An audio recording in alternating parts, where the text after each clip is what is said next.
Well, congratulations. I've paid the tax. How do my eyes look? They're fine. They're fine. I'm used to it by now. I can recover very quickly. As long as I don't get a nano attack overnight, I can pay taxes just fucking fine. But, it's a very important matter. At some point, I put a public notice on another electronic account I had.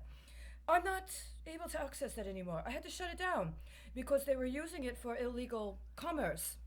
I was trying to use the other side of the brain. I was trying to be more artistic, maybe be a little less political all the time. But not only did I not really get any responses, but somebody stole that account and they hooked it up to a bunch of very high level biometric accounts with people alleging they're actually in a legitimate intelligence role. Right? I'm like, wait a second. I don't understand this. All I'm trying to do is express myself in a more cultural manner, right? A more artistic manner. And you insist on spying on that in such a manner and at such a high degree that I literally know which members of which committee are back encoded to receive the crypto finance associated with my post. Well, they weren't for those people. They were supposed to be for somebody else. But I have no indication that the people I actually intend to communicate with actually receive what I put forth. What I do have more than enough indications of are that people that should be performing some sort of ministerial role and that should actually be representing the people have instead blocked those actual people from getting what they need and from communicating with me because I actually have needs as well. And in the course, they siphon off and they harvest off and they pilfer off, I guess, what they want and what they like. All right. Well, I've had more than one potential co spouse in my life. See, this is how I would understand it. I would do co spousing, right? Because marriage, some people says that's between a man and a woman. It is, but it's not just any man and any woman, right? And because there's been such intensive desecration of the spiritual that has been able to exist, at least in the last 20 years, especially in a very, very, very bad misrepresentation of nuclear paradigms, I would go with co spouse. And the understanding of who I would be eligible to co spouse with would be between me and that person. There's terms. But I already understand that in my life, I have met two people that I would have made a lifelong co spouse commitment to.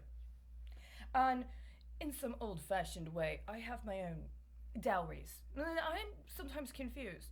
Is the father of the bride supposed to provide the dowry to the marriage so that if something goes wrong, she has the property she came into the marriage with to support her?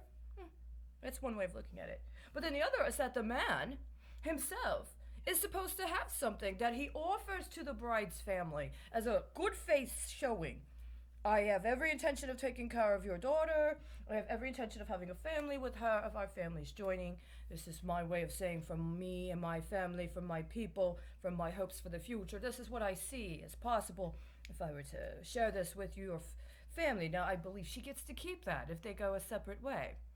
And this is why this whole gender thing is very important. That's why I prefer co-spousing.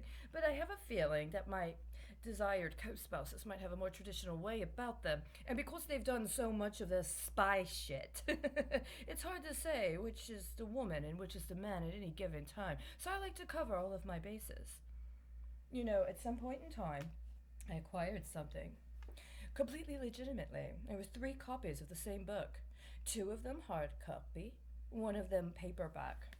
I have another book that discusses how if you're in the field, it's good to keep a good paperback with you so that on those times that you're not actively engaged, you have something to read that might be able to motivate you, inspire you to move forward. This book, I did not know a book like this had been made. I understood that somebody who had been in an actual political office after his time as an actor and later director in the motion picture industry had written and engaged in a 2-part movie about the Battle of Iwo Jima. I remember for years I asked everybody I know, will you go see this movie with me? Will you go see these movies with me? Nobody I knew wanted to see the movies. I think they thought it was offensive that I would even ask on some level, to be honest with you.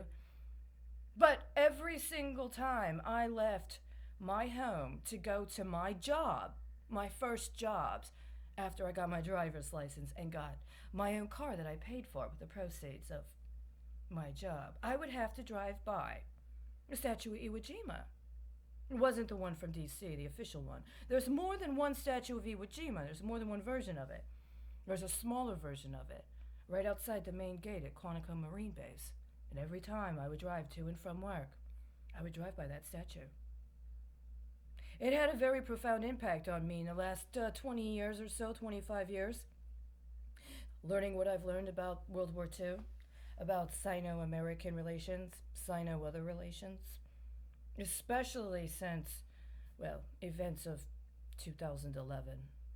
It's a very profound impact. And the thing that was profound to me is he decided to make a movie about the Japanese perspective as well as the American perspective.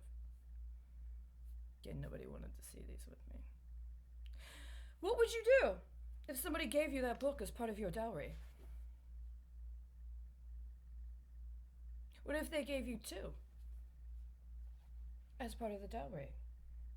Some people wonder all their lives if they've made a difference. The Marines don't have that problem. That's the first thing I turned to. That's the first time I've opened this book. I took the paperback.